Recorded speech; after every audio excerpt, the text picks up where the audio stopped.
როგორც ცდილობთ წყლის დაძაბვას ყოველდღიურ ცხოვრებაში? გაქვთ თუ არა რაიმე სპეციალური ჩვევები ან მეთოდები? ჩვენ გვაქვს აუზები და აუზებში ვაყენებთ წყალს და ზოგავთ ნელ-ნელა. ფიქრობთ, რომ ჩვენი სოფელი განიცდის წყლის დაბინძურების პრობლემას? თუ კი, რა შეიძლება იყოს ამის მთავარი მიზეზი? ჩვენთან არანაირი დაბინძურება არ ხდება წყლის. ხშირად იყენებთ ონკანის წყალს? ხშირად ვიყენებთ ონკანის წყალს. მიგიღიათ თუ არა ინფორმაცია წყლის სისუფთავესთან და უსაფრთხოების მოხმარებით დაკავშირებით ადგილობრივი ხელისუფლების ან სხვა ორგანიზაციებისგან?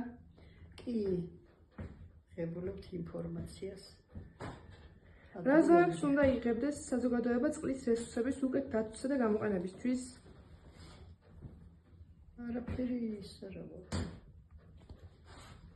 რამდენად ხშირად იყენებთ წყალს ყოველდღიურ ცხოვრებაში და ძირითადად რისთვის?